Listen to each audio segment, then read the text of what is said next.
कद्दू चुड़ैल का रहस्य। यह हैलोवीन की रात थी और छोटे से शहर विलोब्रुक में हवा ठंडी थी। बच्चे वेशभूषा में दौड़ रहे थे, हंस रहे थे और टॉफी एकत्र कर रहे थे। लेकिन छोटे टॉमी की एक अलग योजना थी। वह विस्परिंग वुड्स की खोज करना चाहता था, जो शहर के किनारे पर एक काला जंगल था जिसे हर कोई भूतिया मानता था। हैलोवीन पर जंगल के पास मत जाना, दादी ने उसे चेतावनी दी थी। वहीं कद्दू चुड़ैल रहती है। लेकिन टॉमी डर नहीं रहा था। अपनी टॉर्च और कैंडी से भरे बैग के साथ वह आखिरी घर के पास से चुपचाप चलते हुए जंगल में फुसफुसाती हुई वुड्स में चला गया। जैसे ही टॉमी ने कदम रखा, हवा ने बिना पत्तों वाले पेड़ों के बीच सीटी मारनी शुरू कर दी। हवा में गीली मिट्टी और कुछ मीठा खुशबू थी। उसने उस खुशबू का पीछा किया और जल्द ही खुद को एक अजीब खिड़कीदार जगह में पाया, जो चमकती हुई जैको लैंटर्न से भरी हुई थी। वे डरावनी तरह से झिलमिला रहे थे। उनके नक्काशीदार चेहरे अंधेरे में मुस्कुरा रहे थे। और फिर उसने उसे देखा। लंबी काली पोशाक और नुकीली टोपी पहने एक लड़की कद्दुओं के बीच खड़ी थी। उसका पीला चेहरा भावहीन था। उसने अपने हाथों में एक छोटा कद्दू पकड़ा हुआ था।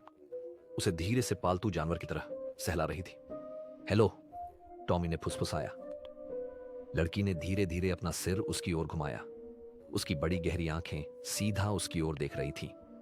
तुम्हें यहां नहीं होना चाहिए, उसने धीरे से कहा। टॉमी ने गले से लार निकली। क्या तुम कद्दू वाली चुड़ैल हो? लड़की ने अपना सिर झुकाया। कुछ लोग मुझे यही कहते हैं। अचानक उनके आसपास के कद्दू कांपने लगे।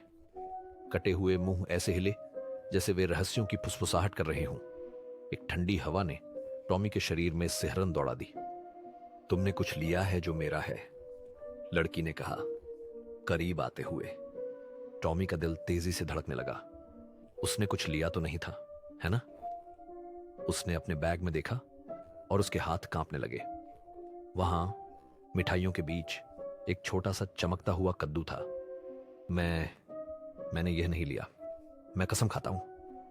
लड़की की अभिव्यक्ति नहीं बदली, लेकिन कद्दू ज्यादा जोर से फुसफुसाने लगे। इसे आधी रात से पहले लौटाना होगा, उसने कहा, या तुम उनमें से एक बन जाओगे।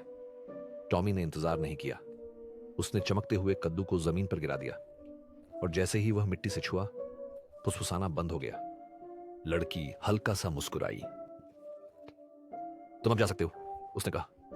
टॉमी अपनी जिंदगी में पहले कभी नहीं दौड़ा था जितनी तेजी से दौड़ा, बिना रुके, जब तक वह अपने बिस्तर में सुरक्षित नहीं पहुंच गया। Midnight secret.